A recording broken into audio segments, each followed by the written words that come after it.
Welcome everyone this morning to our High Five Live broadcast. We are so grateful you're here because you're going to be very grateful too. We have a wonderful friend here with us today. We're so excited. And as you're listening, please let us know where you're from. And we love to keep track of that. And we know we have a worldwide audience and all of you are welcome. And you can always watch a rerun of this, a replay on High Five Live. Or a concert play or some kind of play. And our wonderful guest is Scott Christopher, and we are so excited to tell you more about him before we get a chance to hear him. Thanks for being with us today, Scott. We just really appreciate you taking time. My pleasure. It's an honor. So our administrative assistant for High Five Live wrote, "What happens when you mix talent, humor, wittiness, passion, and a love of family and God? You get our incredible guest today." There you go. So, around our house, it's kind of a household word. Scott Christopher. He's his shows gets quoted all the time. Yeah. Could we say? In fact, this morning they were doing the RM. Some of our kids. A bunch of the lines. That's right. Anyway, he is a film and television actor, a pitchman, voice artist, writer, and MC, and he's done it since 1990. But he's wanted to do it since he was a baby, right? Yeah. Pretty much.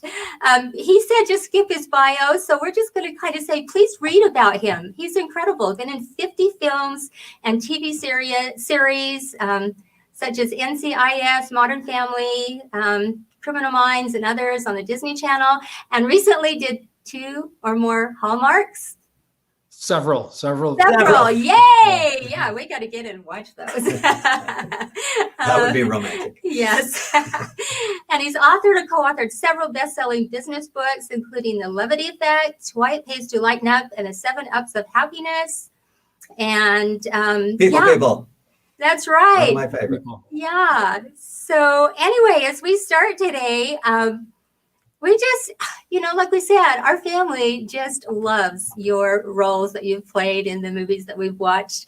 And one of our favorites is when you were the investigator, the man being taught by the missionaries in The Best 2 Years. Mm. And our kids and grandkids pretty much can quote that whole thing, a lot of them. So we heard through the grapevine that you added a bunch of stuff. And you probably do this a lot because you're just a funny person. So tell us about the wine bottle in the shopping basket. Oh, yeah, no. So first of all, let me just clarify. I don't add a lot of things. I try to, and usually the director on a film will say, okay, we'll do a take for you, and then we'll do it the way it's written. And probably 3/4 of the time, I think my way would have been better, but anyway, but they're in charge. But the wine bottle thing was, so we're in this little store in in Amsterdam, and Scott Anderson, who wrote and directed it. Not this one. The other one. No, a different. Sorry. I knew there was a reason. Yeah, another Scott Anderson. He didn't have a whole lot of advance notice. He just basically walked into the store and said, in Dutch, whatever, can we come in and we'll be really fast. So we had to shoot that entire scene basically in one take. We did 3 or 4, but it was all, if you'll notice, it's kind of all just one camera following us around the store. So we went in and we blocked it all out. All right, you're going to be looking at the bread. He's going to bend down. He's going to grab your basket.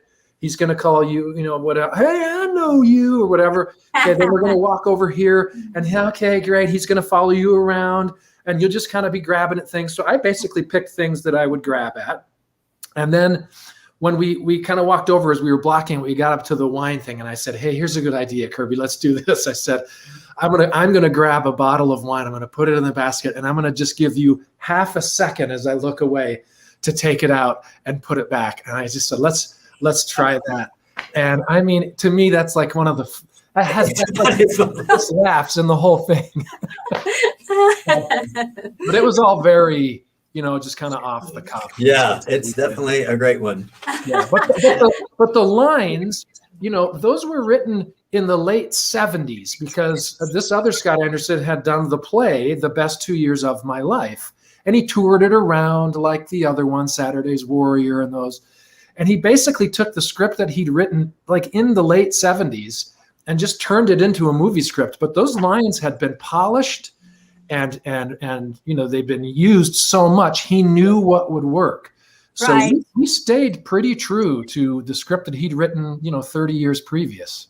So we know that you're not about to pull the wine bottle into your shopping cart, but the title for today happens to be that Hollywood. Heaven can't wait. Hollywood can. Yeah. We love it. And tell us a little about that, because you've had so much experience in acting and all the rest. What's that like for you?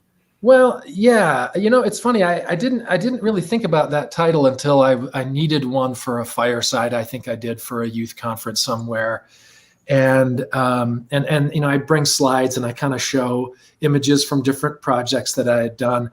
And I grew up really always wanting to be a movie star or at least a working actor. I've never really cared about the fame or the celebrity or the fortune. It just didn't matter. It still doesn't. And I'm sure I'll never actually get it anyway. But the idea was that for me, and my mother taught me this as a boy growing up. She was a convert to the church. We were living in Michigan, and I was a young boy, and the missionaries found us, and it's a really neat experience. But she basically said, let the Lord be your agent.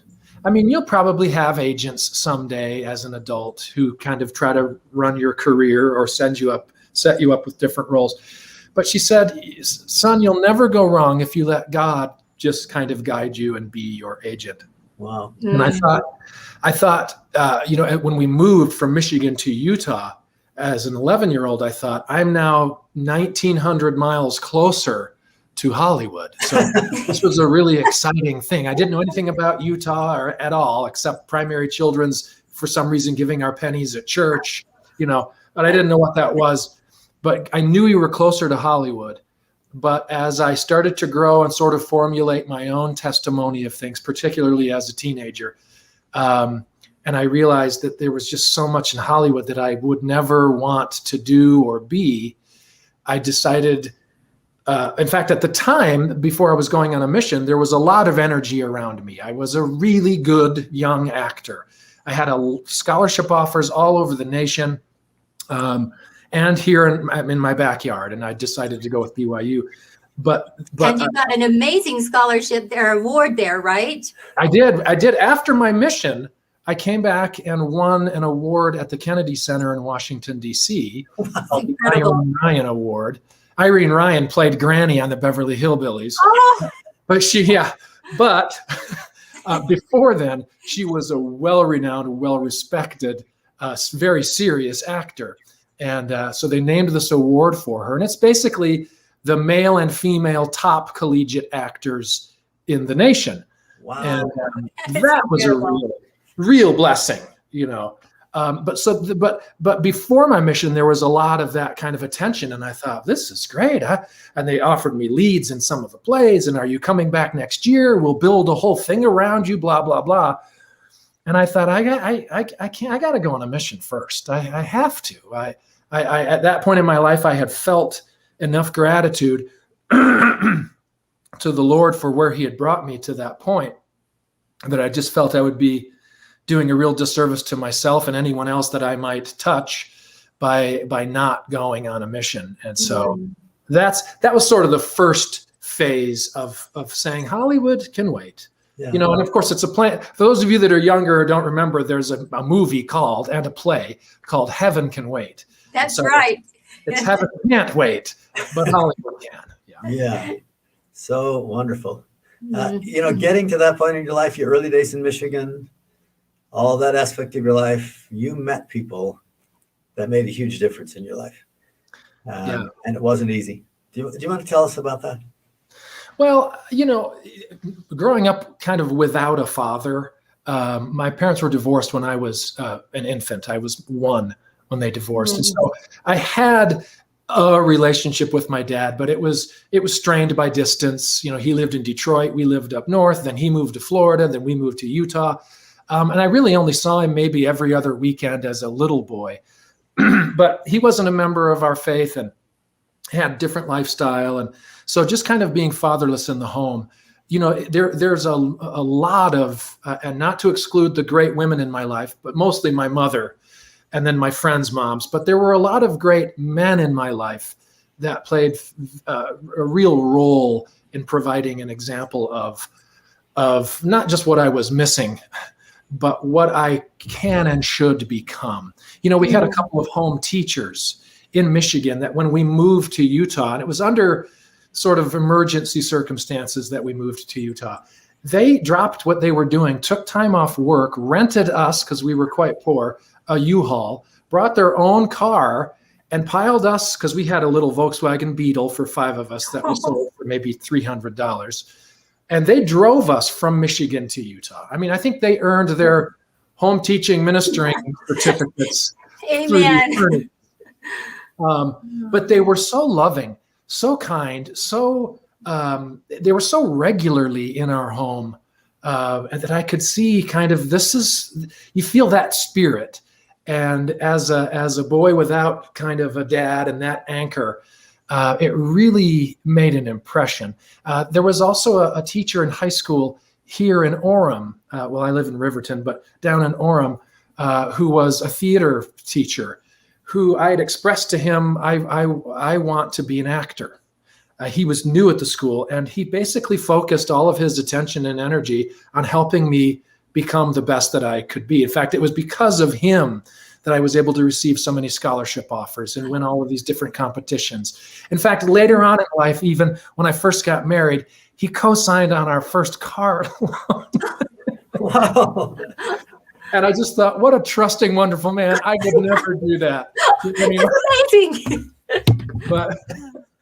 But yeah, there have been, and then my mission president ultimately became kind of my father in that way. Just what a delightful opportunity for, I think, the men and women of the church to go and do that, to impact so many lives, but particularly somebody like me who, again, without having that father figure, he really can. He's 95 and still is like a father to me. We stay in touch. He's just a sweet, gentle, wonderful, great saint. Yeah.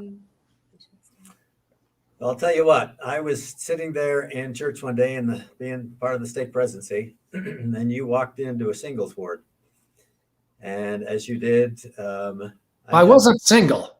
No, you were a high counselor from another stake, and you were assigned to the young adults. So there you were. And I had a distinct impression and grabbed the president, came down and introduced him to you. That's right. And we sat down on the stand, and he looked at me and said, I think we found our next bishop. And all the feelings we had about that person you had become and all that you would do. But I've never laughed so hard as when you stood up the day you were sustained and said, I was really glad because, and then you quoted that moment from Mobsters and Mormons, when they sustained you in the first place and 50% of the people voted against you, you quietly said to your ward, hey, last time I tried to get sustained as a bishop, 50% of the congregation voted against me. The kids went crazy. Yeah. If you haven't seen Mobsters and Mormons, not to give anything away, but Scott just did. That is a part of it. Yeah, and the other thing too, I think there's a part in that movie where I'm actually the podium is stuck, and there's a man there trying to speak, and I'm like, let me just, it wouldn't move, and the motor broke, and I yank on it, and the whole podium comes up, and it smashes him in the face.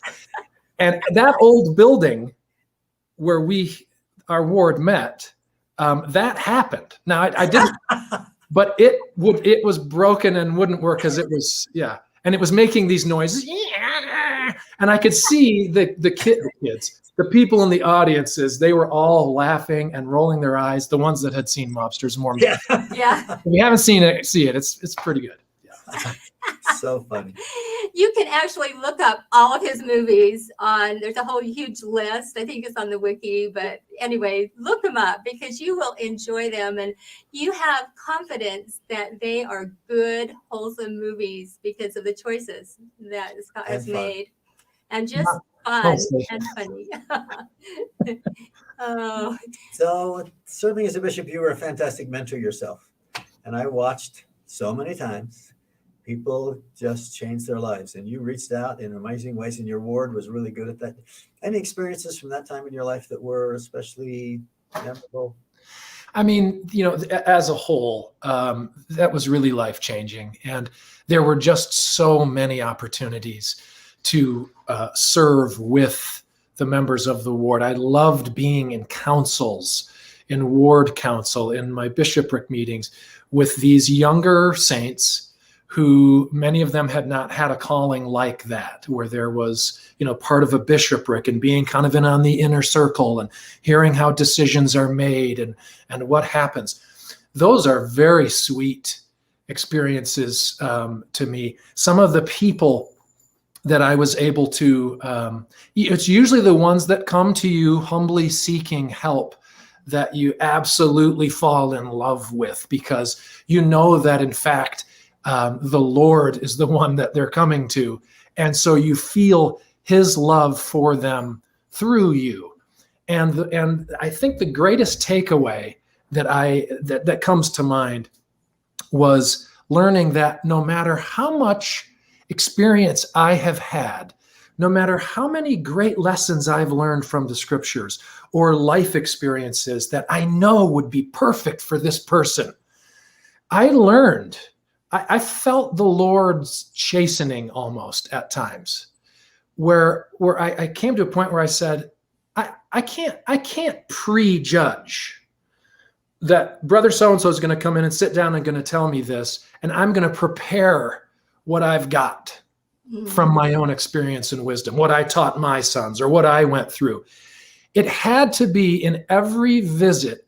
It was, dear Lord, please help me know what you want him to know, what you would say, and not me. And quite often it was those experiences, but it had to come from that revelation. And I love what President Nelson is doing and what the whole church-wide is happening with the kind of the transparency behind, this is how things work. This is what we do at church headquarters. This is how we receive revelation. This is what it looks like. This is your role in receiving personal revelation. This is our role in receiving worldwide revelation. I just love that we're talking more about the spiritual and the revelation as opposed to just the history and just the facts and just the dates and the names and the places. All of those are great. It's wonderful intellectually. But I want the spirit. I think we all crave to have that spirit. And I loved those experiences with these people in the war. It's one of those things where you go, boy, I wish that I had never stopped doing that. Yeah. Exactly. Well, yeah. You really do. So what counsel do you have for all ages? People that are feeling depressed and discouraged and losing their optimism about the future. What would you say to them if you could sit down face to face with each one of them and just take them by the shoulder and say, this is what I would recommend. Yeah. What I usually kind of feel is that we are here to be tested. We are here specifically for the trials and the tests and the challenges that we're going through or that you're going through right now. So rather than wish them away and rather than continually be hoping for a better day, for me, it's wonderful that as a covenant making and covenant delighting individual, that there's this, I'll put pie in the sky. That sounds too secular, but there's this amazing thing ahead for me. I can't wait. It's going to be great. There's some days where I go, boy, just bring it now, Lord. The rapture. Let's all get our robes. Let's go. Let's do the thing. But for me, in the here and now, what I need is for you to make my load and my burden lighter. What I need is today a promise of a better day tomorrow, not a better day when I'm long gone and the eternities continue/begin. And I think that can only be found truly through feasting on the words of Christ, not nibbling, not sampling, but feasting.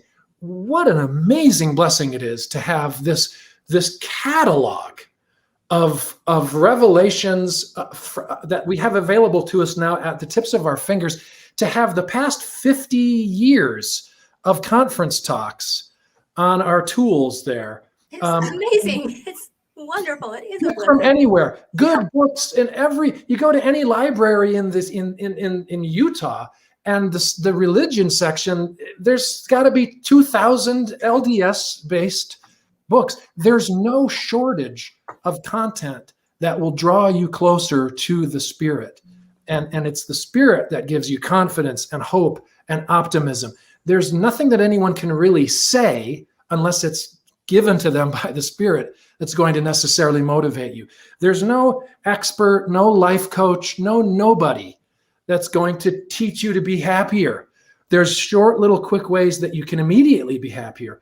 But the long-term happiness, it's got to be first and last. Meaning the first thing that touches the floor is your knees. The last thing that touches the floor is your knees. As you're praying, constantly keeping him in your heart, feasting on the words of God, listening, talking, chatting, discussing, getting out and doing things, serving others. I mean, the formula is simple. The world keeps caving in, and I just think good people are being, so many good, great returned missionaries are just being so distracted by nuggets of truths and half-truths that dissuade them from continuing on. And I mean, I could go on all day, so I won't. But I mean, a bit of advice would just be never, ever, ever, ever, ever give up. Never stop. Never quit. Stay on the path. It gets better. And that is so That's true. so true. That is so Amazing. true. And you know, you've written so much about being that kind of a people person. And we think you are, and your sweet wife. You have blessed so many. I just can't even fathom it and talk about it. I just so great. I am so grateful. We are so grateful. So grateful. And, you know, I think when you talk about maybe a Latter-day Saint-centered description of being a people person, it's kind of like maybe being a gatherer in the last days. And that's what you've just described. But, you know, the prophets told us that when we bring people closer to Christ, we are gathering on both sides of the veil. So do you want to share anything about that in closing? I just think that I love that. I think that is so pertinent and so relevant that we don't have to. I think as Latter-day Saints, often we set our own bar so dang high in terms of, what am I doing in the restoration? What am I doing to gather? What's my role? Am I failing? And I love that about anything that you do that draws someone closer to God is helps them keep their covenants. That's right. Yeah, exactly. It's saying hello, good morning, smiling, sending a nice message. It's having that twinkle in your eye, even when you feel like the light inside of you has burned out a little bit. You can still, to me, hope is really the physical manifestation of faith. To me, hope is our attitude. Hope is the smile we put on our face and the whistle that tune that no one knows. Just because we have faith, but right now life stinks, but it's okay. I'm just going to soldier on. Yeah. Why? Because I trust the Savior. He sees the end from the beginning, and it's so wonderful to just fake it till you make it. Yeah. You know, I mean, I know that sounds wrong and disingenuous, but sometimes we just like you were talking about it. Yeah, not giving up. Yeah. So, because when we face life with faith, it all looks different. I remember that C.S. Lewis quote that said, "The Savior's like the sun, not only because he warms us all individually, but by his light, we see all things differently." And it's that view of things differently that continues to fill us with hope. Then we feel it through the Spirit, and it gives us the energy to move forward. And that's what you write about. And in your life, you're an example of that. And your sweet wife, thank her for sharing you with us today, and your kids. And you know what? I just feel like we need to have you back again soon, because I feel like we just have so much more to talk about. But this has been beautiful, inspiring. So great. Yes. You're a great example to us, and we love you so much. Yeah. Right back at you, Andersons. You guys have been a real beacon for us in our lives. We're so glad we had a chance to meet you and work with you. Oh, thank you so much. And to everyone else, please share this message. It's so inspiring and will uplift and help others so much. And contact Scott by, he's got many ways that you can find what he has written and where he's presenting, and just, take advantage of this amazing person sitting right here next to us. And watch a movie every week for the next year, and you'll get close to watching some of the movies that he's doing. Thanks, Thanks so Scott. much. Have a Thanks, great you guys. day.